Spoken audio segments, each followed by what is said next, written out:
What's up, y'all, man? We're here today checking out 5 reasons you shouldn't mess with the USA. Right.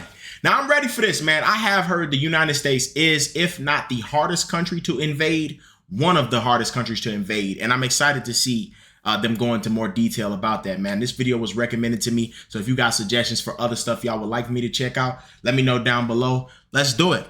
The collapse of the Soviet Union in the early 90s left the United States as the sole superpower in the world, and it's never looked back. In all aspects of the world, the United States is indeed a superpower, especially when it comes to its military might, which is unsurpassable in its strength, technological superiority, operational capabilities, and power projection across the globe. In this video, we'll take a look at the 5 top reasons why you wouldn't want to go against the US military establishment. The United States Air Force is the strongest in the world, not only in the number of operational aircraft, but also in technological superiority. The country currently operates a total of over 15,000 military aircraft, combining all the branches of the military service, including the US Navy, US Army, Coast Guard, and the US Marines. As of 2017, the US Air Force alone has a fleet of over 5,300 aircraft, 406 intercontinental ballistic missiles, and 170 military satellites, greater than any other country in the world. The USA has the largest number of stealth aircraft designed to be silent killers and untrackable by the radar defense systems of most countries in the world.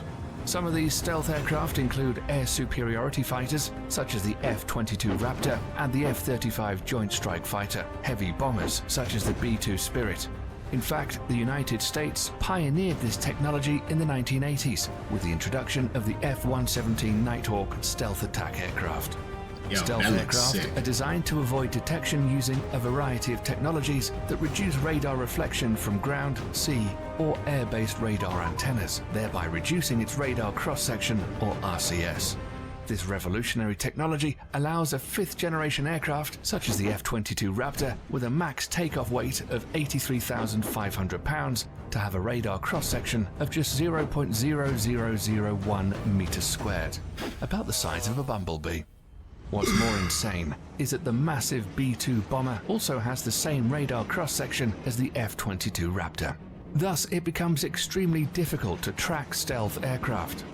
Even if the enemy spots them on their radar scopes, it's a whole other story to successfully track them and register a missile kill.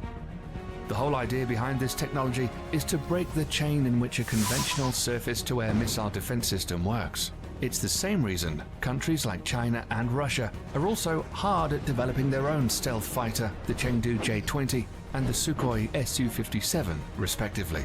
These aircraft will allow the US Air Force to assert its air superiority over any battlefield of the future, and we all know that control of these skies is the biggest decider in any war. The next reason why any country going to war with the US military should think twice is because of the strength of the US Navy and its dominance over the world's ocean, especially the Navy's supercarriers.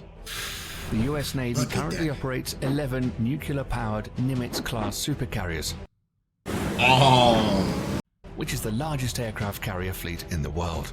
The only navy that can come close in terms of technological advancement is probably the Royal Navy of the United Kingdom, but they only have 2 operational carriers. The Nimitz class of carriers has a displacement of over 100,000 tons and can carry a complement of up to 70 aircraft. They're literally a floating small town in the ocean with its own airport. The Nimitz class carriers in themselves are extremely potent offensive weapons, but the way they operate in what is called the carrier strike groups makes these ships even more deadly. A carrier seldom deploys alone. There are always a fleet of surface and underwater assets surrounding them and forming a strike group. These include guided missile cruisers, a destroyer squadron, attack submarines, and other support vessels. Together, they project the power of the carrier and at the center of the group forward towards the enemy. While the carrier is carrying out its offensive role with the use of its air wing, the other ships are responsible to protect its flanks against any enemy attack. This combination of offensive and defensive strategy makes the US carrier strike group almost impenetrable. The United States Navy maintains 9 such carrier strike groups, 8 of which are based in the United States and 1 that's forward deployed to Japan. For over 50 years, this has been the principal element of US power protection, and the Nimitz class of supercarriers are at the center of it all. Despite this, the US is currently in the process of developing a new class of carriers called the Gerald R. Ford class, intended to replace the Nimitz class ships. This new supercarrier will be even more technologically advanced and is expected to continue US dominance of the oceans well into the late 21st century. Wow. The third reason why you shouldn't fight the US military is their massive stockpile of nuclear and conventional intercontinental ballistic missiles, or ICBMs. The ICBM plays the role of the land leg in the US nuclear triad, along with the Trident submarine-launched ballistic missile SLBM and nuclear warheads carried on long-range strategic bombers. ICBMs are launched from ground-based missile silos, achieving high suborbital spaceflight, approximately 1,000 miles above the surface of the Earth.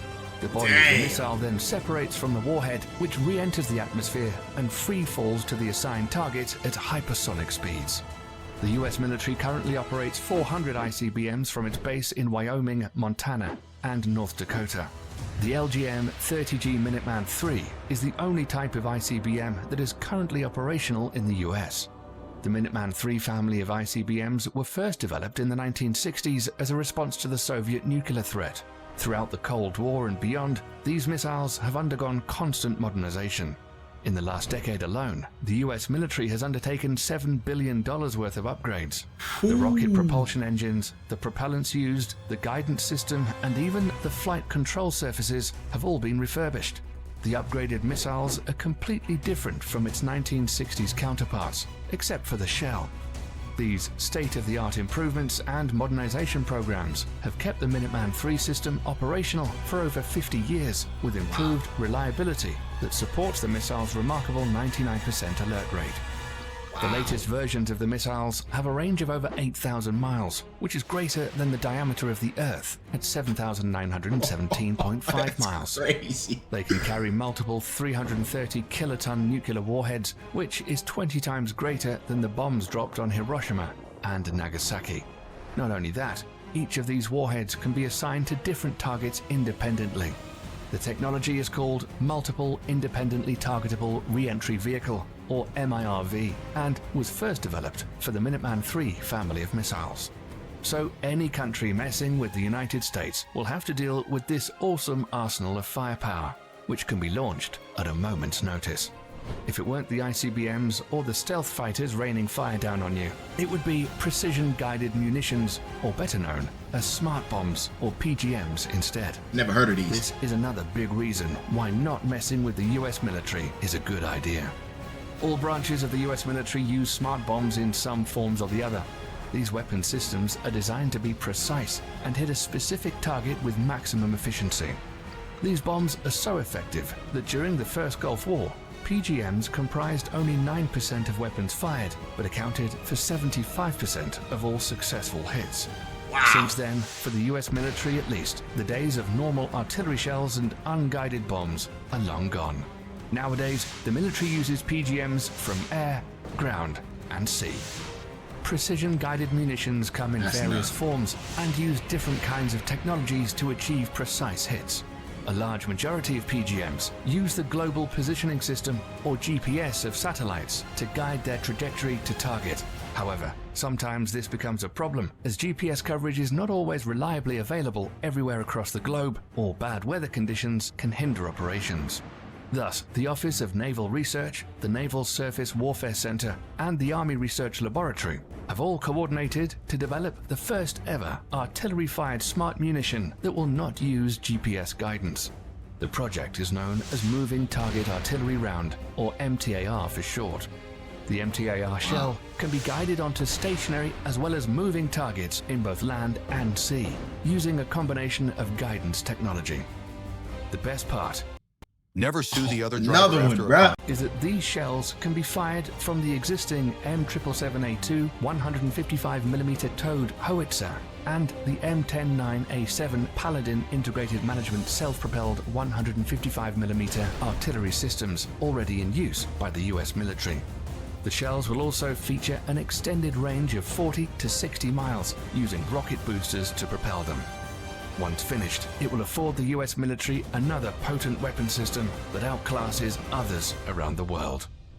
Lastly, the fifth and final reason why you shouldn't fight the US military is drones.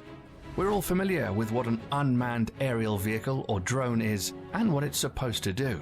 But in recent years, the usability of UAVs are steadily increasing to encompass all spheres of military operations, and the US military is the pioneering spirit behind it. At first, used only for surveillance missions, drones were quickly weaponized after the 9/11 attacks and have been extensively used by the US military in the war against terror as an offensive weapon platform. It's forecasted that over the next decades, the US is in line to purchase over 1,000 combat drones of various classifications. Wow. Some of them, like the Lockheed Martin RQ-170 Sentinel and the Boeing MQ-25 Stingray, are already in the final stages of development, and once finished, will provide the US military with state-of-the-art platforms capable of multi-role operations, ranging from attack missions to aerial refueling. Drone technology has reached such heights today that a single UAV can loiter miles above the surface of the Earth for hours, waiting for the target to show its head and sticking with impunity. This capability will allow all the services under the US military to reduce its dependency on manned platforms, thereby reducing the risks during future combat operations. These five weapon systems make the US military extremely dangerous for any adversary looking to get into a conflict with them. In a conventional warfare setting, it's almost impossible to beat the US military machine. That's why modern enemies of the United States are employing more and more asymmetric warfare strategies against the mighty US military. Despite that, the US military juggernaut is hands down the most powerful military complex in the world today, and probably will be for decades to come. Wow. That's all we have for you today, folks. Thanks for sticking around till the end. If you like this video was great, man. To stay up to date on cool military stuff like this, then click the subscribe button and also click the notification bell. I'm gonna have to look and see what's his name, bro. But this was a great video. Oh, Destiny. Yeah, this video was amazing. You know, I got a lot of thoughts, bro.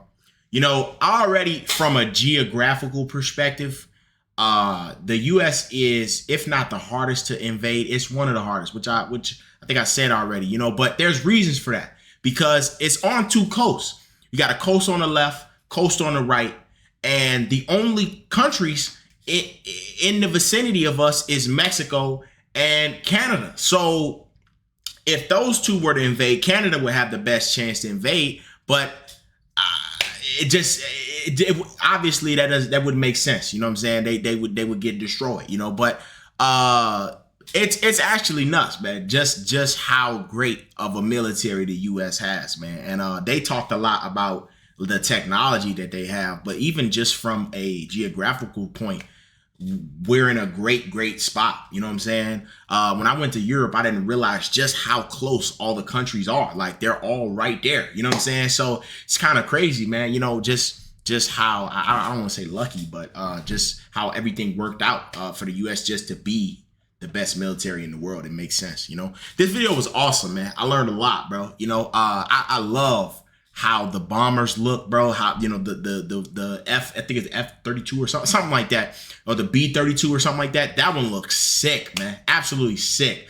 And like that stuff has always been cool to me. I had an interest in being in the Air Force, you know what I'm saying? But I'm a little chicken a little bit about flying, bro. But I just think that stuff is so cool, man. It's pretty sick. And I think watching, my favorite probably was the Navy and just seeing how it's like a whole unit. Like they just look like birds in the sky, but except they on the water, bro. It was sick, man. Seeing them all lined up like that, and to hear that the next closest to us only has 2 of those big giant mini cities in the water, bro. I forgot what they call, but the next closest only has 2. We got 11. That's insane. That goes to show just how nuts it is what we doing, man. You know what I'm saying? So, man, great video, man. Did a great job. And I appreciate you guys for tuning in. If you guys got some more suggestions, let me know in the comments. I appreciate y'all, man. I love y'all. Peace out.